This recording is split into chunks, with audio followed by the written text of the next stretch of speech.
ఓ నారా చంద్రబాబు నాయుడు గారు, నేను సూటిగా అడుగుతా ఉన్నా, సమాధానం చెప్పండి.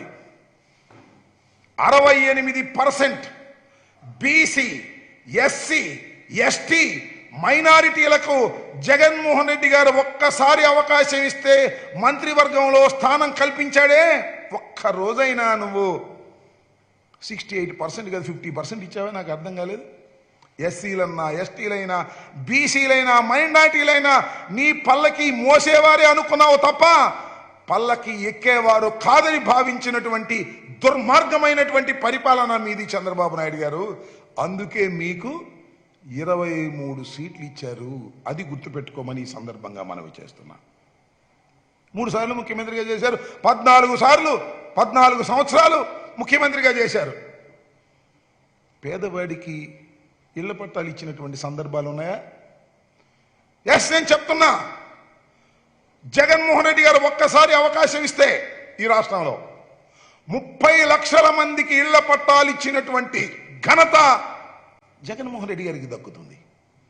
ఇది ఒక్కసారి ఆలోచించుకోమని మనం చేస్తున్నాం. అంతేకాదు, 2,41,00,000 రూపాయలు సంక్షేమ కార్యక్రమానికి బటన్ నొక్కి ఏ విధమైనటువంటి ఫిల్ఫరేజీ లేకోకుండా, మధ్యవర్తులు లేకోకుండా, ఈవెన్ కరోనా సమయంలో కూడా ప్రజలకు సంక్షేమ కార్యక్రమాలు అందించినటువంటి ఘనత జగన్మోహన్ రెడ్డి గారిని మనం చేస్తున్నా.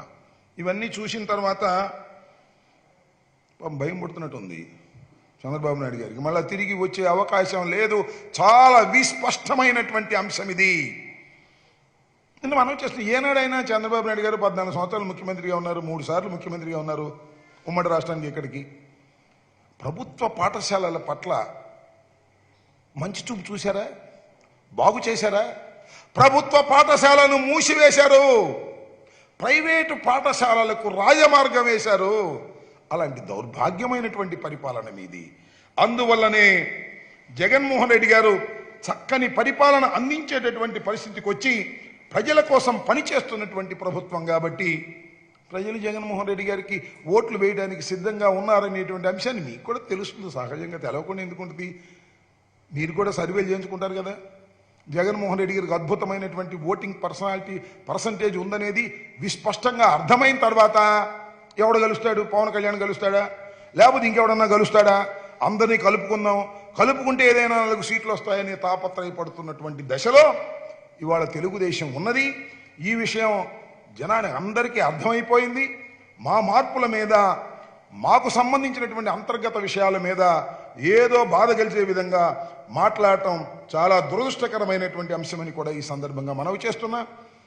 జగన్మోహన్ రెడ్డి గారి పరిపాలనలో 35 లక్షల ఎకరాల మీద, అసైన్మెంట్ భూముల మీద విప్లవాత్మకమైన మార్పులు తీసుకొచ్చి 35 లక్షల ఎకరాలను ఎవరైతే స్వాధీనంలో ఉన్నారో వాళ్ళందరికీ హక్కులు కల్పించినటువంటి ప్రభుత్వం ఇది.